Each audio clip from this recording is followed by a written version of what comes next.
आमीन। तो आइए हम परमेश्वर के वचन की ओर चलें और हम परमेश्वर के वचन से निकालते हैं मत्ती की इंजील, उसका 24 अध्याय।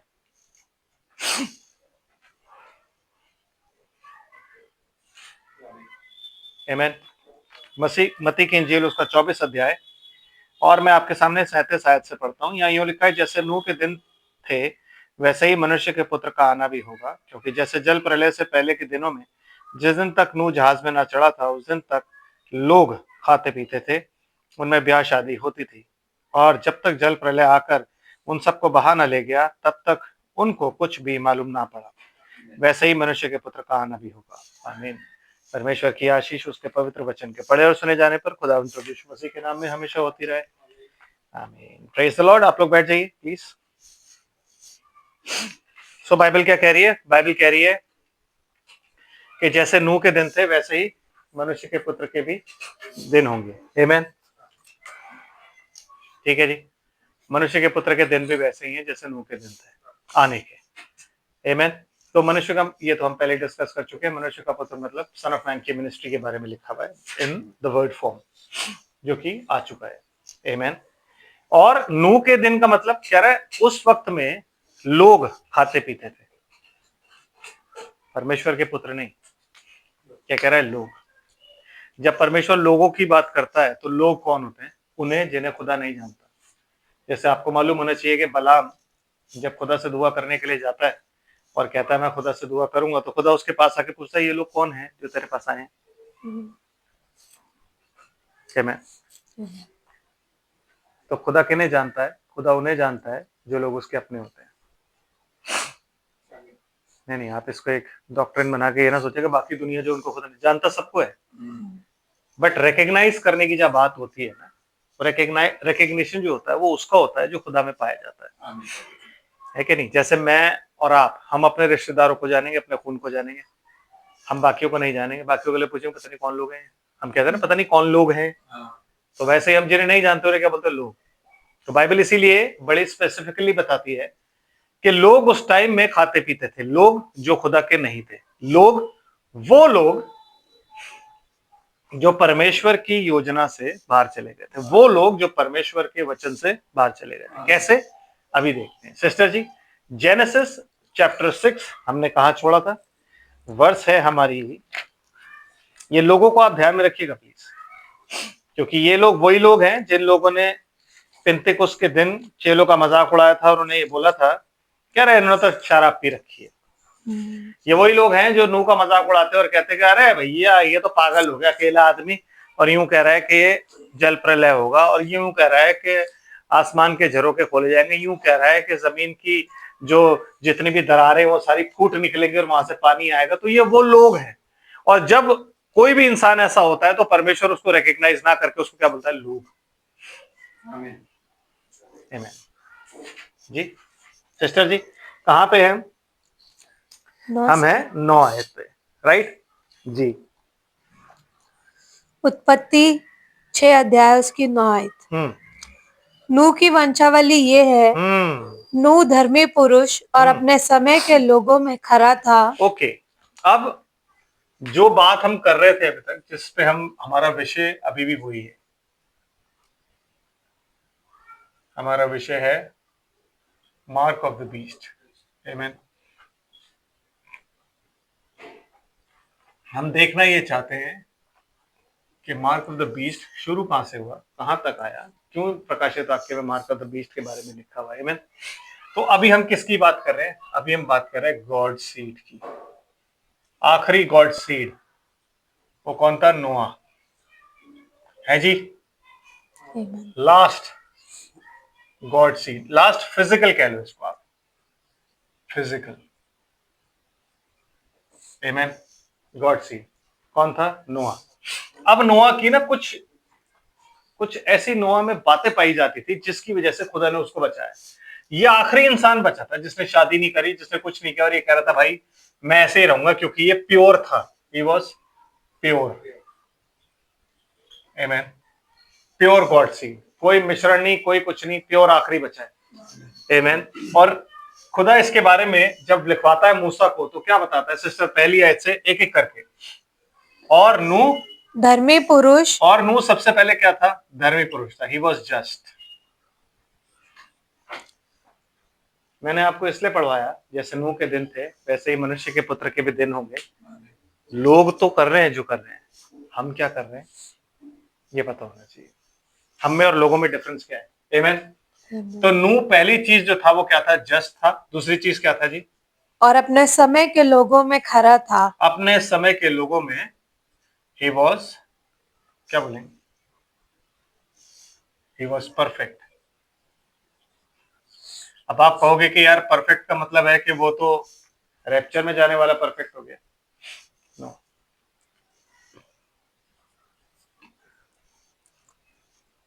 Yes sister, there is only one perfect which is यीशु मसीह, और हम सबको उसके पीछे लाइन अप करना होता है। Amen. He was perfect in God's way. आइए जी। और नूह परमेश्वर ही के साथ साथ चलता रहा। Walk with God. आमेन। ये तीन खूबियां जो थी ये नूह की थी, जो परमेश्वर ने मूसा को लिखवाई है। आमेन। जस्ट का मतलब क्या हुआ?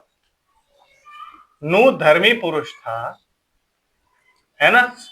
धर्मी का मतलब क्या हुआ? वो पुरुष जो परमेश्वर के वचन पर विश्वास करता है। आमेन। जो कि लोग नहीं कर रहे थे। लोग बिजी थे किस चीज में? शादी ब्याह, खाना पीना, पार्टी पार्टी, इन चीजों में। आमेन। लेकिन ये जो इंसान था ये किस चीज में बिजी था? परमेश्वर की योजना। मतलब परमेश्वर ने इसको बोला था एक जहाज बना, ये उस काम में बिजी था। परमेश्वर ने इसे बोला था कि अपने आप को तू, परमेश्वर ने कुछ नहीं बोला था इसको, बल परमेश्वर ने ऐसा बोला था कि उनके साथ नहीं मिलना है, तो ये अपने आप को अलग रखता था। He used to keep himself separate from the world. Amen. ये उनमें मिक्स नहीं होता, ना उनकी संगति करता था, ना उनमें मिक्स होता था। अभी बैठ जाइए, अभी फिर मैं बोलूंगा तो फिर खड़ा होना पड़ेगा। आमेन। तो नूह जो था वो धर्मी पुरुष था। आमेन। समझ रहे? एक चीज जो बात जानने वाली है वो ये है कि नूह के समय में बाइबल आपके पास नहीं थी।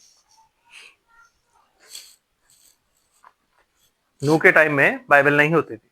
नहीं, खुदा बात करता था। आमेन। और वो बात आपको खुदा जब बताता था, उस बात पे जब आप विश्वास कर रहे हो तो जाहिर सी बात है कि दुनिया आपको हर हालत में पागल बोलेगी, क्योंकि वैसी चीज कभी नहीं हुई थी। सेम। आमेन है जी। वैसी चीज कभी नहीं हुई थी। आज हमारा मैसेज जो है वो टोटली डिफरेंट है। सारी डिनोमिनेशन, सारे वर्ल्ड और सब लोगों से एक अलग मैसेज हम प्रीच करते हैं। इसलिए शायद लोग हमें पता क्या कहते हैं? कहते हैं कि ये लोग बेवकूफ हैं, ये लोग जो है ये बड़े ही अजीब से लोग हैं। आमेन। ये लोग किसी से मिलते नहीं है। भैया हम इसलिए नहीं मिलते क्योंकि वहां जो आदमी था ना वो भी ऐसी था, इसलिए उसकी शादी नहीं हुई थी। अगर वो मिलता, अगर वो पार्टी करता तो शायद उसकी शादी हो जाती। अगर वो मिलता और उनके साथ मिला हुआ रहता तो शायद कुछ और सीन होता। आमेन। लेकिन वो परमेश्वर के वचन पर पूर्ण रूप से विश्वास करता था, और जब खुदा ने उसको बोला कि भाई जल प्रलय करना है, मैं इस पृथ्वी को नाश करूंगा और पानी से नाश करूंगा, तो उसने उस बात का विश्वास किया। उसने ये नहीं पूछा खुदा से कि प्रभु मुझे एक बात बताओ कि ऊपर तो पानी है नहीं, क्यों उसमें दिमाग नहीं था क्या? उसमें भी दिमाग था। आमेन। तो उसने ये नहीं पूछा कि प्रभु ऊपर तो पानी है नहीं। जब उसने ये बात लोगों को बोली और लोगों ने उसको बताया कि ऐसा कैसे हो सकता है, हमने अपने जो साइंटिफिक जितने भी यंत्र हैं वो ऊपर भेजे और हम ये जान पाए हैं कि ऊपर तो पानी नहीं है, तो उसने खुदा से आके क्वेश्चन नहीं किया कि खुदा ये बात तो सही कह रहे हैं वो, कि क्वेश्चन भाई ऊपर तो पानी है नहीं। उसने अपनी रीजनिंग, अपना दिमाग नहीं लगाया परमेश्वर के वचन पर। आमेन। जैसे आज लोग लगाते हैं ना कि ऐसे कैसे हो सकता है ना? लोग जब वचन सुनते हैं तो यूं बोलते हैं ऐसा कैसे हो सकता है? नहीं नहीं, ऐसा नहीं हो सकता। देखो अब समाज के साथ रहना है तो ऐसा नहीं और वैसा नहीं ब्रदर, लेकिन यीशु मसीह कहता है कि मनुष्य के पुत्र का आना वैसा ही होगा जैसा नूह के दिनों में था। आमेन। नूह के दिनों में मार्क ऑफ द बीस्ट बड़े जबरदस्त तरीके से लग रहा था सब पे। जो जो कैन की तरफ जा रहा था ना वो मार्क ऑफ द बीस्ट ले रहा था, क्योंकि जैसे ही वो कैन की तरफ गया उसने अपने परमेश्वर के वचन का अविश्वास किया। इसलिए परमेश्वर कहता है कि मेरा मन खेदित है, मेरा आत्मा सदा लौ विवाद नहीं करेगा, बातचीत नहीं करेगा। आमेन। और मैं मनुष्य को इस पृथ्वी पर से नाश कर दूंगा। आमेन। समझ रहे बात को? ये कहता है। क्यों? क्योंकि वो देख रहा है पृथ्वी पर कि कोई खरा नहीं रह गया सिवाय एक आदमी के। लिखा है नूह जो था वो खरा था। खरा मतलब परफेक्ट। परफेक्ट मतलब उसकी जो परफेक्शन थी ना, उसकी जो खराई थी, वो इतना खरा था कि वो उन लोगों को जवाब भी देता था। जब वो कहते थे ना कि तू क्यों नहीं मिलता, तू तो अकेला रह गया, क्या करेगा? वो कहता था ऐसे ही मर जाऊंगा, लेकिन तुम्हारे साथ नहीं मिलूंगा। माँ बाप भी अगर कह रहे हैं कि बेटा शादी करनी है, अब तो कहता नहीं करूंगा, ऐसे ही मर जाऊंगा। आमेन। मैं मिक्स नहीं हो सकता। रैप्चर में जाना सब चाहते हैं, आमेन, लेकिन मिक्सिंग छोड़ना कोई नहीं चाहता। सब चाहते हैं कि हम मिलें समाज में। हम जिस जगह रहते हैं उस जगह पे मिलना बहुत जरूरी है, बट मिक्स होना जरूरी नहीं। ये हमारे ऊपर है कि यीशु मसीह जो था वो किन के साथ खाता पीता था? पियक्कड़ों के साथ, पेटुओं के साथ, चुंगी लेने वालों के साथ। आमेन। लेकिन वो उनमें मिक्स नहीं होता था। समझ रहे हो? वो वहां क्यों जाता था? क्योंकि वहां पे उसकी कुछ भेड़ें होती थी जिनको उसने लाना होता था। तो वो भेड़ें जैसे ही निकल के आ जाती थी वो हट जाता था, वो उनमें कभी मिक्स नहीं होता। लेकिन हम मिक्स हो जाते हैं। आमेन। अगर हम उनमें मिक्स होंगे, शैतान कभी भी मार्क ऑफ द बीस्ट आपको एकदम से नहीं देगा। अगर आपको लगता ना कि आपको एकदम से mark, no no no, it will be very slowly. कैसे? संगति से। आमेन। संगति से। बुरी संगति अच्छे चरित्र को खराब कर देती है। यही वजह थी कि नूह जो था वो कभी उनके साथ नहीं उठता बैठता था, क्योंकि उसके बाद मालूम थी बाय रेवलेशन। ब्रदर, उस टाइम में क्या चलता था? रेवलेशन, है ना? आज क्या चलता है? रेवलेशन। सेम। जो रेवलेशन का इनकार करते हैं वो लोग मार्क ऑफ द बीस्ट ले रहे हैं। मार्क ऑफ द बीस्ट का मतलब क्या होता है? जो इस वचन का इनकार करता है। कैन ने क्या किया था? इस वचन का इनकार किया था। जब परमेश्वर ने बोला कि तुझे एक भेड़ चढ़ानी है तो उसने इनकार कर दिया। उसने वचन का इनकार किया, परमेश्वर की विल का इनकार किया। आमीन। समझ रहे? तो जब उसने विल का इनकार किया तब वो गुस्सा हो गया। आमीन। और गुस्सा होकर उसने अपने भाई को मार दिया। जो वेदी उन दोनों ने बनाई थी वो वेदी उन दोनों की बहुत अच्छी थी, बहुत सुंदर थी। एक की वेदी पर खून था और एक की वेदी पर फल थे। एक की वेदी की जो भेंट थी परमेश्वर ने आग गिराकर कबूल करी। आपको पता उस वक्त में आग गिराई जाती थी। यस, इसीलिए पेंतेकुस्त के दिन आग ही गिराई गई थी। इसलिए आज भी आग ही गिराई जाती है। जब आप और मैं दुआ करते हैं तो परमेश्वर नीचे उतर आता है आग में होके। आमीन। और वो हमारी भेंटों को स्वीकार करता है। आमीन। समझ आ रहा है? तो नोहा जो था उसने अपने आप को बिल्कुल अलग कर रखा था। क्यों? क्योंकि वो धर्मी पुरुष था। अगर आप परमेश्वर के वचन का पालन करोगे, उसके वचन को मानते हो, गुड। नहीं मानते, हलवा है, नफरत किसी से नहीं है। ये जो 7 दिन बैठा रहा कश्ती में, ये जो मतुशैला था उसके लिए तो इसने विलाप किया, साथ में अपने उन भाइयों के लिए भी किया जो भाई मरने वाले थे। नूह ने। क्यों? क्योंकि जब ये कश्ती बना रहा था ना तो वो कश्ती ही प्रचार था।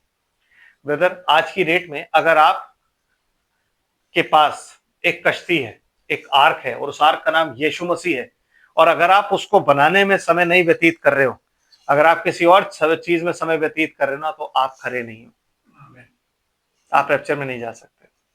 क्योंकि लोग क्या कर रहे थे? खाते पीते और ब्याह शादियां हो रही थी। नूह क्या कर रहा है? नूह जहाज बना रहा है। नूह परमेश्वर की इच्छा पर चल रहा है। आमीन। नूह परमेश्वर के वचन का विश्वास कर रहा है। नूह को शादी की कोई लालसा नहीं थी। परमेश्वर के कहने पर उसने शादी की थी, बिकॉज ही न्यू मिक्सिंग खुदा को पसंद नहीं। आमीन। वो अच्छी तरीके से जानता था इस बात को, इसलिए उसने ये नहीं किया। समझ रहे हैं आप बात? हाँ, तो मार्क ऑफ द बीस्ट जो चला आ रहा था वो अब तक क्या था, जितने लोग ये गॉड सीड जो थे और ये सरपेंट सीड जो थे ये अलग अलग थे, ठीक है जी। सरपेंट सीड जो थे ये अलग अलग थे, लेकिन जब मिक्सिंग होने लगी ना, आमेन, तो आप पहचान नहीं पाए। आप फिर पहचान नहीं सकते कि कौन है, क्योंकि मिक्सिंग हो रही है, आमेन। और यहां के बेटे कम होते चले जा रहे हैं, यहां जनरेशन बढ़ती जा रही है, क्योंकि यहाँ के बेटों ने इनकी बेटियों को जब देखा तो जिनसे चाह उनसे ब्याह किया, तो यहाँ जनरेशन कम होती जा रही है, यहाँ बढ़ती चली जा रही है, आमेन। तो जब ये बढ़ने लग गए तो परमेश्वर ने कहा मैं इनको खत्म कर दूंगा। एंड जब मिक्सिंग होनी शुरू करी तब इंसान रिकॉग्नाइज नहीं कर सकता, परमेश्वर को तो पता है, आमेन। और जो जो मिक्स करता जा रहा है, आप चीज समझो, जब आदम गिरा तो परमेश्वर ने क्यों बोला हे आदम तू कहां है? क्यों? क्योंकि आदम पाप में आ गया था उस वक्त। ये मतलब नहीं है कि आदम पेड़ के पीछे छुपा हुआ था तो परमेश्वर ढूंढ नहीं पाया। नो, हाइड एंड सीक का गेम नहीं है। गेम मतलब परमेश्वर ने हम सबको एक पद दिया हुआ है, आमेन। और वो पद से जब आदम हटा तो परमेश्वर को नहीं दिखा, बिकॉज वो हमेशा पद देखता है कि मैंने इसे अपना बेटा ठहराया था, वहां पे क्यों नहीं? तो फिर वो पद पे आवाज देता है, कहां है कहां है कहां है? तो फिर आप जहां उसको नहीं दिख रहे, क्यों? क्योंकि आप पाप में गिर गए हो। अब आपको वो कब देखेगा? जब वो उसके प्राण को दोष बलि करेगा, तब वो अपने वंश को देखने पाएगा, उससे पहले नहीं देखेगा, आमीन। उससे पहले नहीं देखेगा। जब तक यीशु मसीह का प्राण दोष बलि नहीं किया गया तब तक परमेश्वर हमें नहीं देख सकता। उसके बाद उसने हमें रिकॉग्नाइज करके और आज हमें ढूंढ ढूंढ के चुन चुन के वो लेके आ रहा है, आमीन। इसीलिए आज हम उसे पिता और बाप और अब्बा कह के पुकार सकते हैं और बात कर सकते हैं, और इसीलिए आज हम होली ऑफ होलीज में जाके दुआ कर सकते हैं। हम तब नहीं जा सकते थे, वाई? क्योंकि तब तक लहू नहीं था, अब लहू छिड़का गया। उस लहू में होके जब आप जाते हो, अगर आप यीशु मसीह के लहू में पाए जाते हो तो आप वहां जा सकते हो। अदरवाइज अगर आप उसके लहू में नहीं पाए जा सकते और आप वहां गए ना तो आप मर जाओगे। दैट इज कॉल्ड खुदा की सेवा करना उसकी इच्छा के विरुद्ध। क्योंकि सबसे पहली चीज जो आपके अंदर होनी चाहिए वो प्रभु यीशु मसीह के नाम का बपतिस्मा होता है, जिसमें आप उसके लहू के अंदर आ जाते हो। और जब आप उसके लहू के अंदर आते हो तो आप होली ऑफ होलीज में होते हो। तो ये लोग वही लोग हैं, इन लोगों को उन्हीं लोगों से कंपेयर करूंगा मैं जो लोग चेलों का मजाक उड़ा रहे थे। तो परमेश्वर ने क्या कहता है? लोग। क्यों? क्योंकि जितने भी ये सरपेंट सीड पाए जाते हैं, जब हनोक प्रचार कर रहा था और इन्हें कह रहा था, अपने लड़कों को कह रहा था कि उनसे शादी मत करो, अपनी लड़कियों को कह रहा था कि उनसे शादी मत करो, और जिन्होंने नहीं सुना और उस तरफ चले गए, उन्होंने वो मार्क ऑफ द बीस्ट ले लिया, आमीन।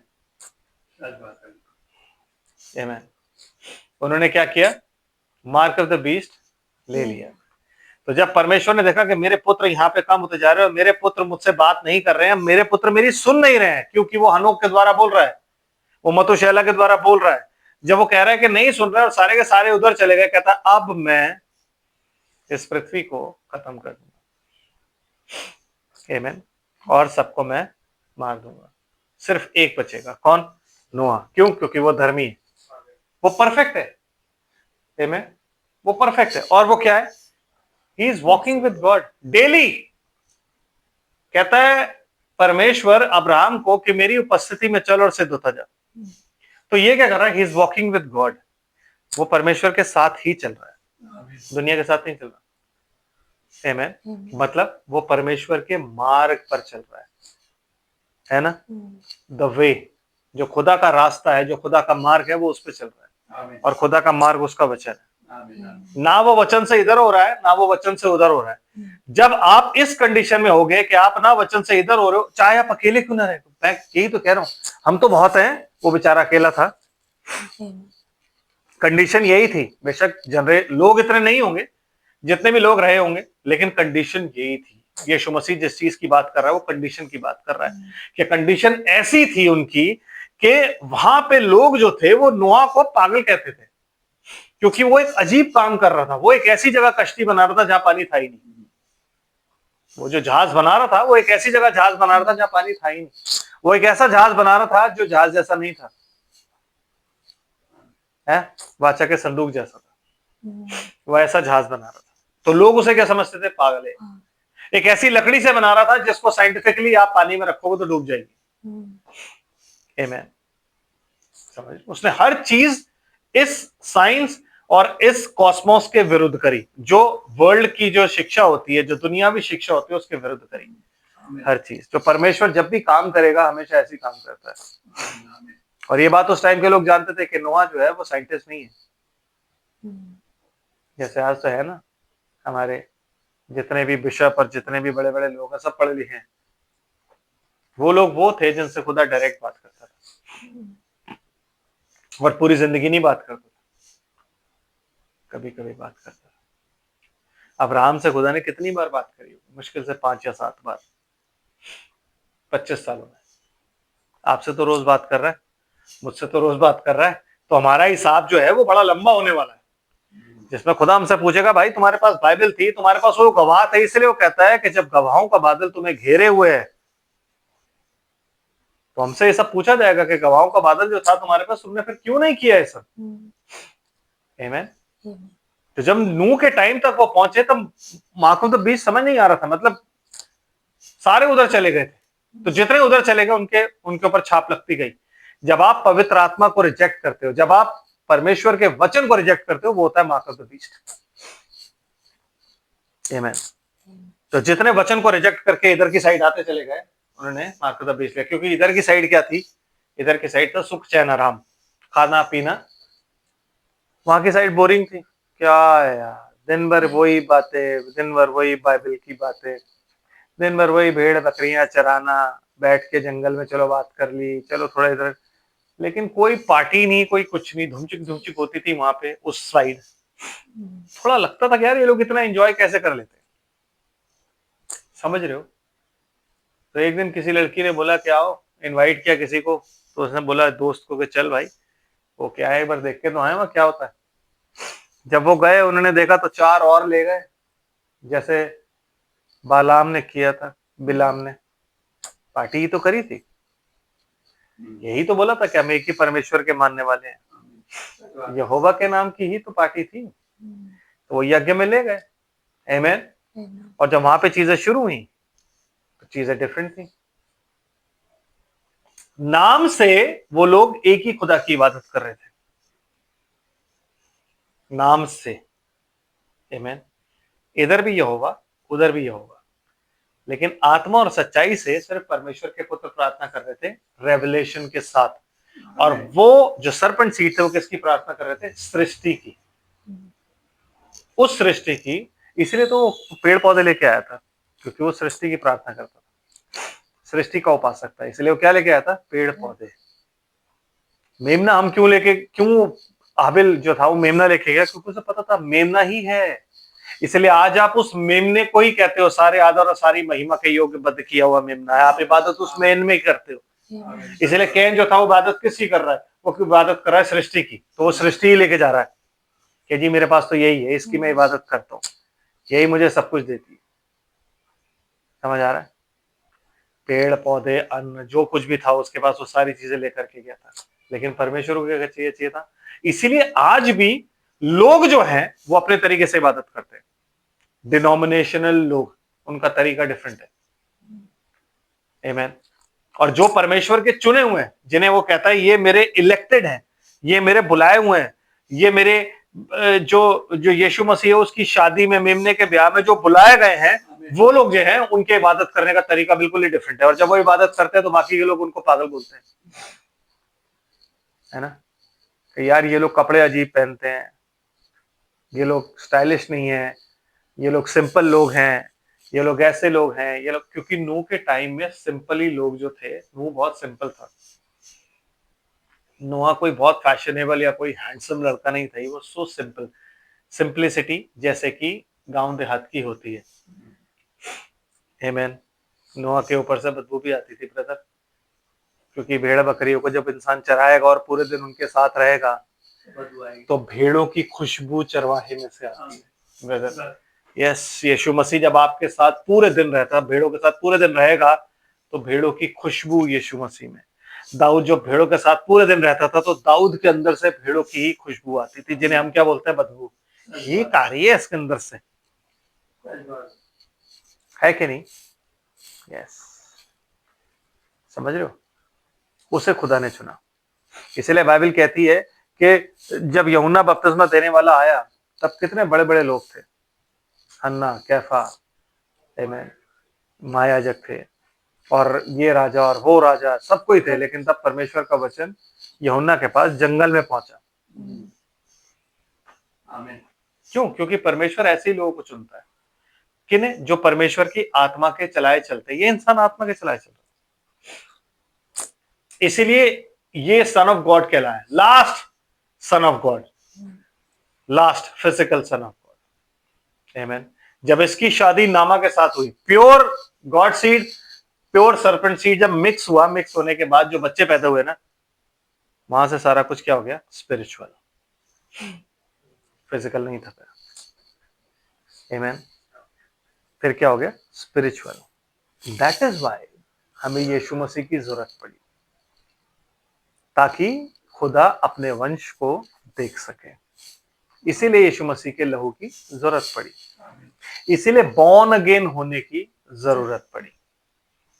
क्योंकि हमारी पैदाइश ही जो है ना, अभी कुछ लोग क्वेश्चन पूछ रहे थे, फेसबुक में देख रहा था कि यीशु मसीह को बपतिस्मे की क्या जरूरत थी? क्योंकि वो औरत से पैदा था, वो पाप से पैदा नहीं था, लेकिन वो औरत से पैदा था, ब्रदर एंड सिस्टर। और वो औरत पाप से पैदा थी, है ना? इमैकुलेट कंसेप्शन नहीं था उस औरत का, यीशु मसीह का था। वो औरत पाप से पैदा थी और यीशु मसीह उससे पैदा था। एक दूसरा, यीशु मसीह मेमना था, तो उसे धोना बहुत जरूरी था। हर एक मेमना जब बलि किया जाता था, उससे पहले उसको धोया जाता था। सच बात है ना? आप पढ़ सकते हैं निर्गमन में, लय व्यवस्था में, इन सब में लिखा हुआ कि मेमने को पहले 3 दिन पहले धोना है कि नहीं? यस। इसलिए वो धोया गया, इसलिए उसे जरूरत पड़ी। आमीन। तो वहां से क्या हो गया? सारा स्पिरिचुअल हो गया। सिस्टर पढ़ते हैं क्या हो गया? अब आपको 3 चीजें मैंने बता दी। इस वक्त के विश्वासी में ये 3 गुण होने चाहिए। क्या? पहला के वो क्या होना चाहिए? धर्मी, जस्ट, परमेश्वर के वचन पर अटल विश्वास करने वाला, मतलब जो बात परमेश्वर ने कह दी वो कह दी। दूसरी चीज, परफेक्ट। परफेक्ट मतलब खरा, खरा मतलब ना परमेश्वर के वचन से इधर होना है ना उधर होना है, परमेश्वर के वचन पर चलना है सिर्फ, उसे बोलते हैं परफेक्शन। वो होती है परफेक्ट चीज। तीसरी, वॉकिंग विद गॉड, मतलब हमारा मार्ग जो है वो खुदा ही है, हमारा कोई अपना मार्ग नहीं है। इसलिए हम जब उसमें पढ़ते हैं विश्राम दिन के बारे में, क्या कहता है? उस दिन में अगर तू अपने मार्ग पर ना चले, अपनी इच्छा पूरी ना करे, तो आज आप विश्राम में पाए जाते हो और आपका कोई मार्ग नहीं है। पढ़िए जी, क्या लिखा है? और नूह से शेम और हाम और येपेत नामक 3 पुत्र उत्पन्न हुए। हाँ जी। उस समय पृथ्वी परमेश्वर की दृष्टि में बिगड़ गई थी हमें, और उपद्रव से भर गई थी। हाँ जी। और परमेश्वर ने पृथ्वी पर जो दृष्टि की तो क्या देखा कि वह बिगड़ी हुई है, यस। क्योंकि सब प्राणियों ने पृथ्वी पर अपना अपना चाल चलन बिगाड़ लिया था। अच्छा, अब ये 3 बेटे जो पैदा हुए थे, इसमें से कौन सा सर्पेंट सीड था, ये हम अभी नहीं जानते, क्योंकि अब सर्पेंट सीड क्या हो गया? स्पिरिचुअल हो गया। यहां से आगे जो भी चलेगा वो स्पिरिचुअल चलेगा। आमीन। अब यहां से आगे क्या चीज बताएगी हमें? इसके कैरेक्टर्स, कि सर्पेंट सीड का कैरेक्टर क्या होता है। मार्क का मतलब ये नहीं होता कि आपके सर पे कोई मार्क लगा, नो। मार्क का मतलब होता है आपकी थिंकिंग क्या है, आपके कार्य कैसे है। हाथ पर और माथे पर चिन्ह का मतलब होता है आपके थॉट्स क्या है, आपके कार्य कैसे है, वो बताता है कि मार्क ऑफ द बीस्ट है या नहीं। अगर आपके लिए कहता है पौलुस, let the mind of Christ be in us, प्रभु का मन हमारे अंदर हो, मतलब प्रभु का जो दिमाग, प्रभु जो सोचता है वो हमारी सोच होनी चाहिए। आमीन। तब हम कार्य वो करेंगे। यीशु मसीह नीचे आके कहता है कि मैं वही करता हूं जो पिता को करते देखता हूं। आमीन। हमें भी वही करना है जो पिता को करते देखते हैं, उसके अलावा हम कोई कार्य नहीं कर सकते। आमीन। यस सिस्टर, फिर क्या कहता है? तब परमेश्वर ने नूह से कहा, सब प्राणियों के अंत करने का प्रश्न मेरे सामने आ गया है। हाँ जी। क्योंकि उनके कारण पृथ्वी उपद्रव से भर गई है। देखो, प्राणियों के कारण पृथ्वी उपद्रव से भरी है। आमेन। और इसलिए मैं उनको पृथ्वी समेत नष्ट कर डालूंगा, इसलिए तू गोपेर वृक्ष की लकड़ी का एक जहाज बना ले। बस बस यहीं रुकते हैं, धीरे धीरे चलते हैं। आमेन। सो 10वीं आयत क्या कहती है? और नूह और 10वीं आयत पढ़ दीजिए सिस्टर। और नूह से शेम और हाम और येपेत नामक 3 पुत्र उत्पन्न हुए। हाँ जी, मतलब अब क्या हुआ, नामक की और नूह की शादी हुई तो 3 बेटे पैदा हुए, ठीक है। और उस समय पृथ्वी परमेश्वर की दृष्टि में बिगड़ गई थी। लोगों की दृष्टि में तो बहुत सही थी पृथ्वी, क्योंकि हर जगह क्या थी, बिल्डिंग्स थी, हर जगह टेक्नोलॉजी थी, तो लोगों की नजर में पृथ्वी बहुत पहले से बेहतर हो गई थी। लेकिन परमेश्वर की नजर में पृथ्वी क्या थी? आमीन। समझ रहे? लोगों की नजरों में पृथ्वी में फैसिलिटीज बढ़ गई, रोड्स बन गई और शहर बन गए और सिटीज बन गई, फैसिलिटेट कर दिया गया है कि नहीं, वाहन आ गए, सब कुछ हो गया। लेकिन परमेश्वर की नजर में पृथ्वी बिगड़ गई। क्यों? क्योंकि जब भी डेवलपमेंट ऐसी कोई होती है, सबसे पहले किस चीज को नाश किया जाता है? सृष्टि से। पेड़ काटे जाते हैं, जंगल हटाए जाते हैं। तो जंगल हटाने से और इन सब चीजों से जानवर जो है और पक्षी जो है वो सारे नाश हो जाते हैं, उनका सारा। क्योंकि जब किसी का घर उजड़ता है तो वो परमेश्वर की तरफ ही देखता है, तो अगर पक्षियों और जानवरों का भी घर उजड़ता है तो वो उनकी तरफ ही देखता है, खुदा की तरफ। तो खुदा क्या कह रहा है? पृथ्वी उसकी नजर में बिगड़ गई है।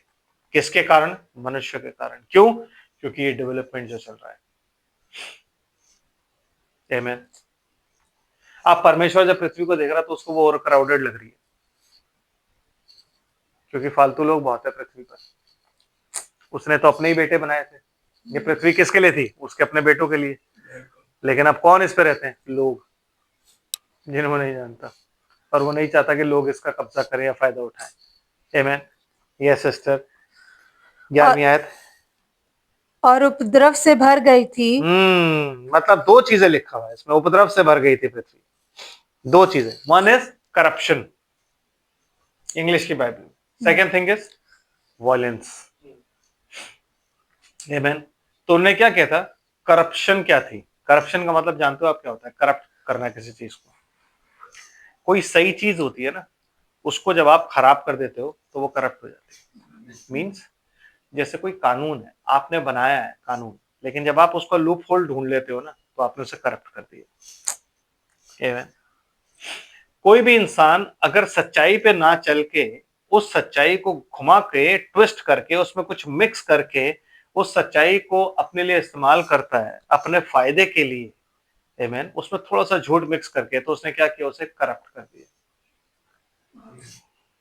तो परमेश्वर की सच्चाई क्या थी? कि मेरी इबादत करो, मेरे मार्ग पर चलो।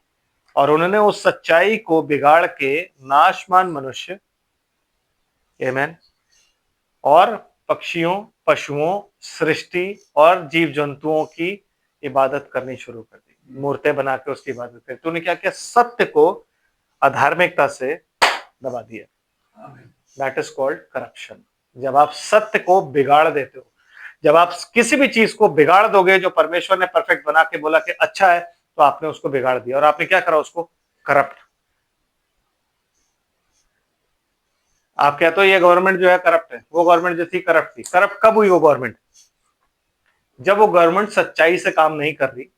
आमीन। जब वो गवर्नमेंट लोगों के बारे में नहीं सोच रही, जब वो गवर्नमेंट अपने ही फायदे के लिए सबको इस्तेमाल करके और सब कुछ खराब करे, तो आप उसको क्या बोलते हो? करप्ट है कि नहीं? यार वो ऑफिसर बहुत करप्ट है। क्यों? क्योंकि वो ऑफिसर घूस लेके, जो घूस उसको ज्यादा देता है वो उसके फायदे में काम कर देता है। सो वो सच्चा नहीं है, वो क्या है? करप्ट। क्यों? क्योंकि उसने क्या किया है? सारे कानूनों को, सारी व्यवस्था को क्या है? पलट दिया, उसमें ट्विस्ट कर दिया, उसमें कुछ मिक्स कर दिया और उसको उसने अपने फायदे के लिए लगा रहा है। That is called corruption brother. तो आज पृथ्वी पर जो करप्शन की स्थिति है ना, उस टाइम पे वही स्थिति कि पृथ्वी जो है वो क्या हो गई थी? परमेश्वर की नजर में बिगड़ गई थी, करप्ट हो गई थी। पता है आपको क्या क्या चल रहा था उस वक्त पृथ्वी पर? जानते हैं क्या क्या चल रहा था उस वक्त? सिर्फ मिक्सिंग सरपेंट सीड और गॉड सीड की नहीं हो रही थी। उस वक्त में मिक्सिंग किस किस चीजों की होती मालूम? उस वक्त में मिक्सिंग हो रही थी पेड़ों की, पौधों की, एक के अंदर एक पेड़ साटा जा रहा था, कुछ और इजाद करना था उन्हें। मनुष्यों की जीन मॉडिफिकेशन ये यहां से नहीं आया, जीन मॉडिफिकेशन नोआ के टाइम में होता था ब्रदर। दैट इज वाई जब आप नार्निया पिक्चर देखते हो ना, तो आप देखते हो आधा आदमी आधा घोड़ा, आधा शेर आधा चील। ये सब चीजें जो आप देख रहे हो, क्यों देख रहे हो? क्यों? क्योंकि जीन मॉडिफिकेशन आज नहीं हो रहा है। नो, यीशु मसीह ने बोला जैसे नूह के दिन थे वैसे ही मनुष्य के पुत्र के आने के दिन, मतलब जो साइंस आज है उससे ज्यादा एडवांस साइंस तब थी। इसलिए ब्रदर ब्रह्म ने जो साइन आपको बताया ना, क्या साइंस बहुत एडवांस हो जाएगी, क्योंकि नूह के टाइम तक की साइंस से आपको मैच करना है। तो नूह के टाइम में क्या होता था? जीन मॉडिफिकेशन चल रही थी, लेपर्ड, लाइगर, ये चीजें बन रही है ना, ये जीन मॉडिफिकेशन होता है। अभी भी जीन मॉडिफिकेशन हो रहा है। चाइना में कितना जीन मॉडिफिकेशन हो रहा है कि सुअर का दिल लगा के आदमी को देख रहे हैं कि वो रह सकता है नहीं रह सकता। तो ये सारी जीन मॉडिफिकेशन है जो चल रही है। आमीन। और इन जीन मॉडिफिकेशन की वजह से पृथ्वी जो थी वो करप्ट हो गई थी, क्योंकि परमेश्वर ने अपनी व्यवस्था में क्या बोला है? एक खेत में दो तरीके के बीज नहीं बोने। कहां से आया? कहां से आया? दो कपड़े मिले हुए नहीं पहनने। मालूम है आपको ये बात? दो कपड़े मिले हुए नहीं पहनने, ये लिखा है। यस, मिक्सिंग वाला कपड़ा नहीं पहनना, कॉटन पहनो, वूल पहनना तो वूल पहनो, मिक्सिंग वाला नहीं पहनना है कुछ भी, क्योंकि मिक्सिंग वाला जो भी कपड़ा होगा वो आपके लिए हानिकारक है, खुदा ही जानता था। इसलिए उसने आपको क्या बोला पहनने के लिए? लिनन पहनो, कॉटन पहनो, मिक्स नहीं पहनना कुछ भी चीज। आमीन। वूल पहनो, मिक्स नहीं पहनना कुछ भी। तुमने समझ आ रहा है? तो मिक्सिंग उसने क्यों मना करी? क्योंकि उस टाइम में सब चीजें चल रही थी, उस टाइम में सब चीजें चल रही थी। आमीन। इसलिए खुदा ने क्या बोला? ये चीजें नहीं करनी तुमने, क्योंकि ये चीजें कौन करते हैं? सर्पेंट सी, क्योंकि वो शूरवीर है, वो साइंटिस्ट हैं, उनमें बहुत दिमाग है, वो चाहते हैं कि हम और कुछ इजाद करें और कुछ। इसलिए इन्वेंटर सारे वहीं थे ना। तुबल कैन आपको पता है ना। और भी जब आप याशार नाम पुस्तक पढ़ते हो तो सबके बारे में लिखा हुआ, कौन क्या था, कौन क्या था, किस बेटे ने क्या बनाया, किस बेटे ने क्या, सब कुछ है। सारे इन्वेंटर्स थे, लेकिन इस साइड कौन थे? सारे शेपर्ड्स, जो कि तंबुओं में रहते थे। गॉड सीड जितने भी थे वो शेपर्ड्स थे, उनको शेपर्ड्स किंग्स बोला जाता था, शेपर्ड किंग्स। आमीन। समझ रहे? क्यों? क्योंकि वो परमेश्वर की लाइन में थे, तो उनको ये लोग डिस्ट्रॉय नहीं कर सकते थे। एक चीज आप याद रखो, जो परमेश्वर की लाइन में होता है ना, जो परमेश्वर का पुत्र होता है, उसको कभी भी दुनिया डिस्ट्रॉय नहीं कर सकती। तो वो लोग उन्हें मार नहीं सकते थे। बालाक इजरायलियों को मार नहीं सकता था, तो उसने कहा यार तरीका डिफरेंट पकड़ो। उसने बिलाम को बुलाया, बोला कर्ज करो, नहीं कर्ज कर पाया। क्यों? क्योंकि आप मार नहीं सकते ब्रदर। खुदा ने उसको पहले ही कह दिया ये लोग पहले से ही ब्लेसेड है, मैंने उनको ब्लेस कर रखा है, तू नहीं कर्ज करना, तेरी कर्ज लगेगी भी नहीं। आमीन। तो बिलाम ने सोचा अब क्या किया जाए, ऐसी क्या चीज है? मिक्सिंग। खुदा अपने आप मारेगा। क्यों? नूह के टाइम में मारा था। तो नूह के टाइम में भी कोई भी इधर गॉड सीड को नहीं मार सकता था। तो तरीका शैतान ने क्या निकाला? मिक्सिंग। लड़कियां आगे करके, लड़के लेकर के जाके मिक्स करा लिया। खुदा ने अपने आप मार दिया ना, है ना? समझ रहे हो आप? ऐसे मार्क ऑफ द बीस्ट इतना बहुत कोई बड़ी चीज नहीं है कि आपको लगे बहुत बड़ा कुछ चीज है जो आपके साथ। नो नो नो, छोटी छोटी चीज है। शैतान को आपको समझना पड़ता है कि वो किस तरीके से काम करता है। बड़ी आसानी से ले जाके और उसने शादियां करवा दी और सब मर गए। आमीन। समझ रहे सिस्टर जी? और परमेश्वर ने पृथ्वी पर जो दृष्टि की तो क्या देखा कि वह बिगड़ी हुई और बिगड़ी हुई है। मतलब उसमें क्या हो गया? वायलेंस भी आ गई है। आज वायलेंस की स्थिति आप जानते हो अच्छी तरीके से क्या है ना, कितना बुरा हाल है कि अगर आप किसी को कुछ बोलो तो बंदा गोली मारने के लिए तैयार हो जाता है। आज वो साइकी पहुंच गई है। क्यों? क्योंकि भाई ब्रह्म बताते हैं, वो कहते हैं जब वक्त बिल्कुल नजदीक आ जाएगा ना, तो शैतान के एट्रीब्यूट्स नीचे आ जाएंगे, क्योंकि वो आ रहा है। आमीन। इसीलिए अंत समय में क्या कठिन समय आएंगे, जब लोग अपस्वार्थी, लोभी, डींगमार, ये सब चीजें होंगे ना, माया रहित, मतलब दया और माया नहीं होगी उनमें।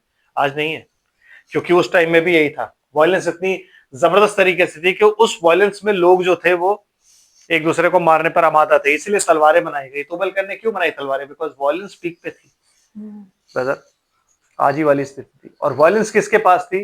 Mark of the beast, serpent seed, क्योंकि सबसे पहला मर्डरर जो था वो कौन था? कैन। तो उसकी साइड सारी कौन थी? मर्डरर। इनको मर्डर की जरूरत ही नहीं थी, ये तो बर्ड सीड थे। किसको मारे? आमेन। किसको मारे? नूह इनके लिए भी रो रहा था, तो मारे किसको?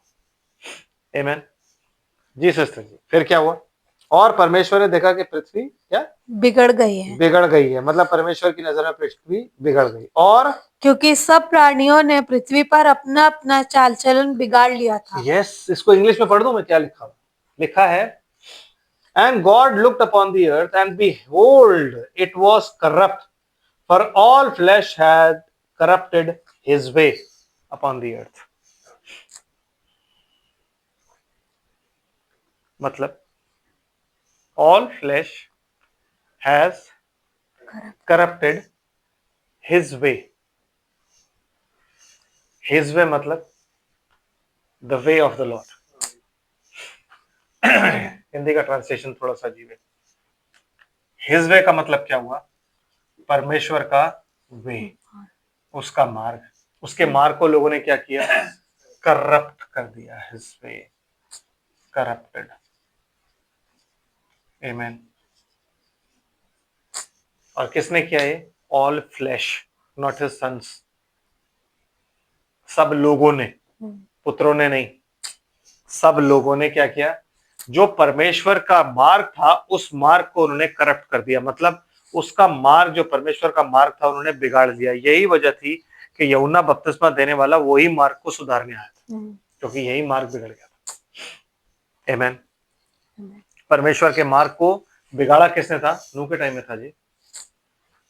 आप कहोगे ऐसा कैसे हो सकता है, वो तो जगह खत्म हो गई, फिर वो आगे कैसे बढ़ा? 3 बेटे थे ना। आमेन। तो मार्ग जो था, मार्ग क्या था? कि परमेश्वर का वचन ही सब कुछ है। वही मार्ग जो था वो परफेक्ट, उसी मार्ग पर नूह चल रहा था। Walk with God. आमेन। उसी मार्ग पर परफेक्ट वो पाया जाता था, क्योंकि वो बहुत ईमानदारी से चल रहा था, वो खराई से चल रहा था, तो वो परफेक्ट था। और उसी मार्ग पर वो विश्वास करता था, चाहे आगे कुछ दिखे या ना दिखे। उसको नहीं पता था बारिश होगी या नहीं होगी, लेकिन उसने उस मार्ग के लिए कश्ती, वो जहाज बना के तैयार कर दिया। तो वो पक्की रीति से उस मार्ग पर चल रहा था, जिस मार्ग को इन लोगों ने रिजेक्ट करके अपने ऊपर मार्क ले लिया था। That was mark of the beast. आमीन। क्योंकि वही बीस्ट का काम क्या था कि उसने हव्वा को उसी वचन पर अविश्वास करवाया था कि क्या तुम सच है कि परमेश्वर ने कहा है कि तुम सब लोग मर जाओ, तुम मर जाओगे अगर इस बाग का कोई भी फल खाओगे तो? कहती नहीं नहीं, उसका जो बाग बिल्कुल बीच में है, वो जो पेड़ बिल्कुल बीच में है उसका। आमीन। अगर उसे छुओगे और खाओ तो वो कहता है, इसीलिए वो कहता है कि ना तो एक वर्ड बढ़ाओ और ना कोई घटाओ, क्योंकि हवा ने बढ़ाया था, मौत आ गई कि नहीं? वो उस प्रेजेंस से बाहर निकल गई कि नहीं? तो वो कहता है उस भाग से, जो जीवन के पेड़ का भाग है, उसमें तुम्हें निकाल दूंगा। तो हवा और आदम, हवा को और आदम को जैसे परमेश्वर निकाला था, हमें भी निकाल देगा। क्यों? क्योंकि उसने क्या किया था? एक चीज बढ़ाई थी, और वही शैतान ने पकड़ ली थी ब्रदर। वो अविश्वास कराना चाहता था, किस पर? वही परमेश्वर के वचन पर। और जैसे ही उन्होंने परमेश्वर के वचन पर अविश्वास किया, उसका काम पूरा हो गया। आमीन। और उसकी जो संतान पैदा हुई कैन, उसका काम क्या था? यही काम था कि उसने परमेश्वर के जो लोग थे, जो परमेश्वर के पुत्र थे, उनको बहका करके उस मार्ग को, परमेश्वर का मार्ग क्या था? कि मेमना चढ़ा, मुझे खून चाहिए, उसने उस मार्ग को रिजेक्ट कर दिया। सो ही टुक मार्क ऑफ द बीस्ट। आमीन। तब परमेश्वर ने उसको एक चिन्ह दिया। वो चिन्ह क्या था? कि उसने रिजेक्ट किया है परमेश्वर के वचन को। आमीन। और वही पूरी जनरेशन में घूमता चला गया, पूरी जनरेशन में ही घूमता चला गया, हर जगह हर जगह हर जगह वो चीज चल रही थी। बाय द टाइम एंड तक पहुंचे तो कहता है लोगों ने अपना परमेश्वर का जो मार्ग था उसको ही करप्ट कर दिया था। जैसे आज परमेश्वर के मार्ग को सबने करप्ट, कोई एक डिनोमिनेशन मुझे बताओ, आपका यीशु मसीह के नाम में बपतिस्मा ले लो, नहीं मानेंगे आपकी बात, कहेंगे हम यीशु मसीह की मानेंगे, चेलों की माने। बाइबल पढ़ने के बावजूद जहाँ यीशु मसीह कहता है जो तुम्हें ग्रहण करता है, चेलों के लिए कहता है, जो तुम्हें ग्रहण करता है वो मुझे ग्रहण करता है, जो मुझे ग्रहण करता है वो मेरे भेजने वाले को ग्रहण करता है। आमीन। और हम लोग कहते हैं कि हम उन्हें ग्रहण नहीं करते, तो हम मार्क ऑफ द बीस्ट अपने ऊपर ले रहे हैं कि नहीं ले रहे? लेकिन जब हमें जाना ही चेलों की शिक्षा पर है और हम चेलों की शिक्षा पर नहीं खड़े, तो हम ये कह रहे हैं यीशु मसीह ने सब कुछ किया, यीशु मसीह बताएगा। यीशु मसीह ने क्यों बोला कि अभी बहुत सी बातें तुम्हें करनी है, लेकिन जब आत्मा आएगा तो तुम्हें सब कुछ सच सच बताएगा। तो पवित्र आत्मा जब आपके ऊपर आएगा ना, तो आपको सच सच बताएगा ब्रदर। और अगर आप उस पवित्र आत्मा को रिजेक्ट कर दोगे, कैसे? अगर आप यीशु मसीह के नाम को भी रिजेक्ट करोगे कि वो बपतिस्मा सही नहीं है, आप इधर की तरफ चले जाओगे, तो ब्रदर फिर आप, यस, पेंटिकॉस्टल्स देते हैं बपतिस्मा, लेकिन वो पहले शीट्स भी तो साइन होती। अब आप ये नहीं करोगे, अब आप वो ऑर्गेनाइज्ड है। मैं ये नहीं कह रहा दोबारा लो, बट वो ऑर्गेनाइज्ड है। आप ये चीज समझो, परमेश्वर ने कभी भी ऑर्गेनाइज रिलीजन को रिकॉग्नाइज नहीं किया, ना फरीसियों के टाइम में, ना चेलों के टाइम में, ना उससे पहले और ना आज, तो ना ही वो करेगा। क्योंकि आत्मा के जो चलाए चलते हैं ना, वो ऑर्गेनाइज नहीं होते, कभी नहीं होते। इजरायली कभी भी ऑर्गेनाइज नहीं थे। जब वो जंगल में आए थे, कोई ऑर्गेनाइज नहीं था, ऑर्गेनाइज होते ही नहीं है वो लोग। वो आत्मा के चलाए चलते, जहां आत्मा जाता वहीं ले जाता। इसलिए उस टाइम पे मार्ग जिन्होंने बिगाड़ा था, सर्पेंट सीड उनके पास था। आज मार्ग जिन्होंने बिगाड़ा है, वही मार्ग जो यूहन्ना बपतिस्मा देने वाले ने सीधा सही किया, सुधारा, आज उन्होंने वो मार्ग बिगाड़ दिया फिर से। और वो मार्ग कौन था? यीशु मसीह। आज सबको यीशु मसीह चाहिए, जो उनका सेवियर है। लॉर्ड किसी को नहीं चाहिए, क्योंकि लॉर्ड जो कहता है वो करना होता है। लॉर्ड किसी को नहीं चाहिए, सबको यीशु मसीह चाहिए, जो यीशु मसीह उनको आशीष और बरकतें दे। कोई किसी को वो यीशु मसीह नहीं चाहिए जो उनको दंडित करे, जो उन पर गुस्सा हो, जो उनको ताड़ना दे, जो उनको सुधारे, जो उनको मारे, वो कोई नहीं चाहिए। क्यों? मार्ग किसने बिगाड़ा है? सारे पास्टरों ने, सारे बिशपों ने, सबने मार्ग बिगाड़ दिया है। तो क्या अगर वो मार्ग बिगाड़ेंगे तो उनको नहीं मिलेगा मार्ग का? आमीन। आज हम यहीं रुकते हैं, यहां से आगे हम फ्राइडे को चलेंगे, जैसे जैसे प्रभु लेके जाएगा। आमीन। प्रभु आप सबको आशीष बरकत दे, प्रार्थना करते हैं। स्वर्ग और पृथ्वी के मालिक, तेरा धन्यवाद करते हैं, तेरा कोटि कोटि धन्यवाद करते हैं। हम ये तो नहीं कहेंगे प्रभु कि हम बिल्कुल खरे हैं, हम ये नहीं कहेंगे प्रभु जी कि मेरे पिता हम बहुत ही घमंड में भर के कह दें कि नहीं हम परफेक्ट और हम ही सब कुछ। नहीं प्रभु, कमियां हम में भी पाई जाती है, लेकिन हम स्ट्रगल करते हैं खुदावन। हम पूरी कोशिश करते हैं कि हम मेरे प्रभु तेरे हुजूरी में आए प्रभु। हम पूरी कोशिश करते हैं कि हम तेरे वचन पर चले, और तेरा आत्मा प्रभु जी हमारा मदद करता है। तेरा धन्यवाद है हे खुदावन। हम गिरते हैं, हम उठते हैं, हम फिर चलते हैं, क्योंकि तेरा वचन कहता है धर्मी जन 7 दफा भी गिरे तो वो उठेगा और चलेगा। हे खुदावन तेरा धन्यवाद करते हैं मेरे प्रभु, तेरा कोटि कोटि धन्यवाद करते हैं तेरे वचन के लिए मेरे प्रभु जी, तेरी गाइडेंस के लिए, तेरी आत्मा के लिए कि खुदावन तू ही हमें बताता है प्रभु जी कि मार्क ऑफ द बीस्ट कितनी खतरनाक चीज है और किस तरीके से लोगों को मिल रही है प्रभु जी, लोग नहीं समझ पाते। तेरी अनुग्रह की दृष्टि हम पर जो हुई है उसके लिए तेरा धन्यवाद है। तेरा वचन तेरी आत्मा में होके जब बोला गया है, तो पिता तेरी अनुग्रह की दृष्टि बनी रहे प्रभु। सुनने वालों को ब्लेस कर मेरे पिता, ताकि मेरे प्रभु जब वो सुने तो वो तेरे वचन के आगे दंडवत करे प्रभु, क्योंकि तूने अपने इस वचन को अपने नाम से बढ़कर महत्व दिया है प्रभु। तेरी अनुग्रह की दृष्टि सब पर बनी रहे खुदावन। तू पूरे चर्च के साथ हो, सबका निगहबा हो इस रात में। तू सबको ब्लेस कर मेरे प्रभु, और मीठी नींद दान कर प्रभु। सबके जीवन तेरी अनुग्रह रूपी गठरी में बंधे रहे, तेरा दूध छावनी किए रहे पिता परमेश्वर। तू मददगार हो तमाम घर परिवार संपत्ति और रोजगारों का, तेरे अनुग्रह के बारे में सब कुछ पाए जाए, तेरा दूध छावनी किए रहे मेरे खुदावन। अभी ये लोग वापस जाएंगे खुदावन, तू इनके साथ रहना, तेरा दूध छावनी किए रहे ताकि सही सलामत पहुंचे और तेरे नाम का धन्यवाद करें पिता। ठंड बहुत ज्यादा है प्रभु जी मेरे खुदावन, तबीयतें खराब हो रही है प्रभु। मेरी तुझसे इल्तिजा है खुदावन कि तेरे अनुग्रह का बाड़ा रहे, तेरा दूध छावनी के रहे, तेरी आत्मा की गर्मी रहे, ताकि मौसम की तमाम खराबी में से हम बच सके मेरे प्रभु जी। और हम मेरे प्रभु जी तुझे धन्यवाद करके मेरे प्रभु इस वक्त में जी सके। तेरे ही हाथों में सब कुछ सुपुर्द करता हूँ। अगर किसी की तबीयत खराब है, जुकाम खांसी बुखार जो कुछ भी है, वो प्रभु यीशु मसीह नासरी के नाम में जाता रहे प्रभु। और मेरे प्रभु तेरे नाम का धन्यवाद करने वाले सब लोग हर एक आशीष के लिए तेरा कोटि कोटि धन्यवाद करते हैं, सब कुछ तुझे समर्पित करते हैं। अपनी अनुग्रह की दृष्टि सब पर बनाए रख मेरे प्रभु जी। सबको तू मीठी नींद दान करना, इस रात में सबका निगहबा होना प्रभु। क्या मांगे? तू हमारा पिता है, तूने बिना मांगे सब कुछ दिया है। इतने प्यारे वचन के लिए तेरा धन्यवाद है, इस रोटी के लिए तेरा धन्यवाद है। तेरी महिमा बढ़ाई युगानुयुग तक होती रहे प्रभु। तू हम सबके साथ हो, हम सबका गाइड हो, हम सबका मददगार हो। सब कुछ तेरे हाथों में सुपुर्द करते हुए प्रार्थना धन्यवाद के साथ आपके प्यारे बेटे यीशु मसीह के अद्भुत नाम से मांगते हैं। दया से आप इसे सुने और ग्रहण करें। अब हमारे खुदावंद प्रभु यीशु मसीह का फजल अब से लेकर सर्वदा हमारे साथ, हमारे पूरे चर्च के साथ और उसके यूनिवर्सल ब्राइड के साथ और तमाम ईमानदारों के साथ अब से लेकर हमेशा तक होता रहेगा।